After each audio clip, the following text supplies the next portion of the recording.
4 days since birth. 4 days since birth. December 28 po ang date birth nila. So nalagasan tayo ng isa dyan at naipit. Ayan, ayan na sila. So walang nagtatae. Mga botsyug ang mga piglet. Parang gagamba lang. Mga botsyug na sila, oh. Ang liliit pa rin. Ah, hey gosh, oh. How many teats? 2, 4, ba? So 16 teats. 2, 4, 6, 7. 14 teats lang pala.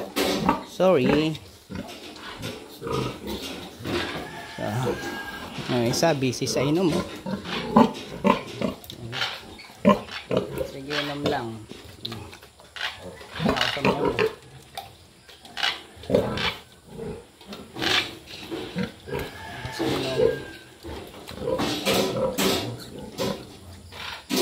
Oops. Siya, mayroon tayong piglet na malakas huminga. So malakas ang ano niya. Kaya problema nito. Malakas ng paghinga niya. So hindi naman hinihingal. Pero ang bilis ng tibok ng puso niya. Bakit? Ang bilis ng alon ng ang lakas ng alon ng ano niya. So, sino ba naka-encounter na ba kayo ng ganito? Ang bilis ng tibok ng puso, oh. May problema nito. Oh. Pero okay naman siya. Pero parang hinahabol. Masdan nga natin itong isang ito.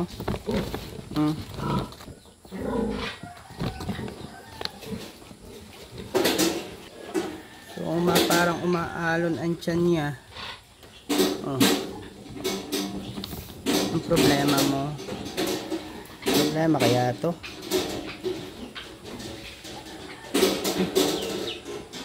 Oh. Problema ka? Yeah.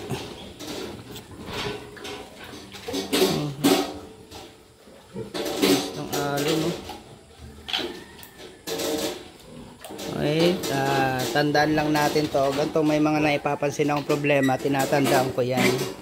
So tatandaan natin siya para para na monitor. So kailangan ito mga gantong piglet na may kakaiba. Yan. Basta may gantong kakaiba sa piglet, so minomonitor ko na to. Ito laging pagmamasdan natin pag pupunta tayo dito. Kaya ako mas maganda tandaan nyo pag may napansin kayong ganito. Hindi ko rin alam kung anong problema nito. Bilis ng tibok ng ano niya. Pintig ng tiyan niya. Bilis, oh. Bilis yung pintig ng tiyan niya. So ito. Check pa tayo dun sa iba. Check pa natin. Yan yung may tandaan natin na malakas ang pintig ng tiyan niya. Mga okay naman. Okay naman. Mga okay naman. So yun lang napansin natin na mabilis ang pintig ng puso. Pero yung mga kapatid, so okay naman, wala namang kakaiba. Yun lang talaga nakakaiba.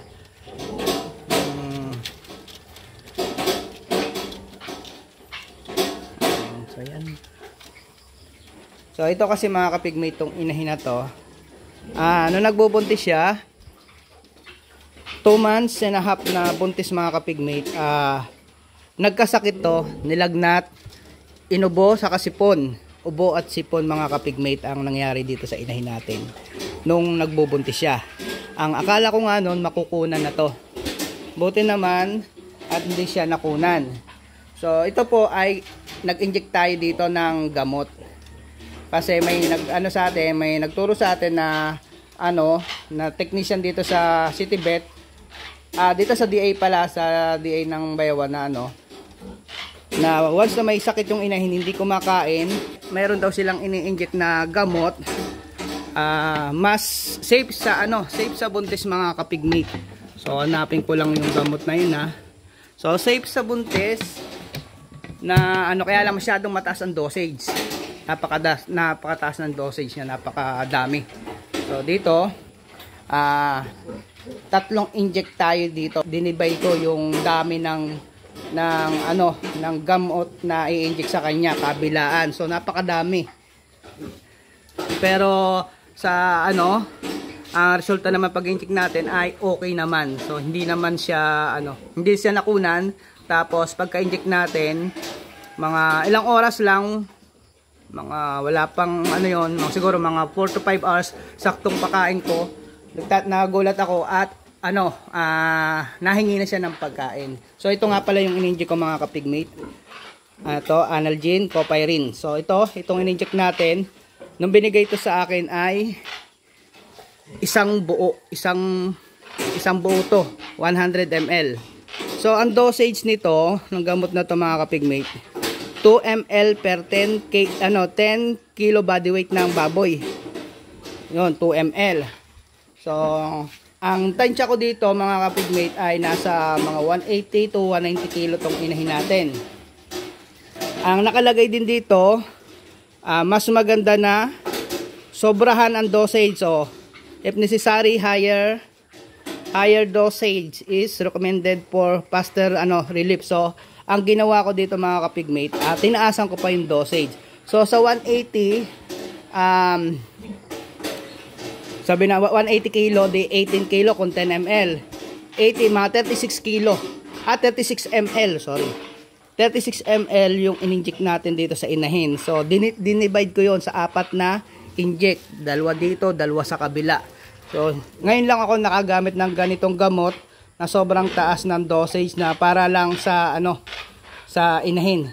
So, kahit naman mataas ang dosage, effective naman.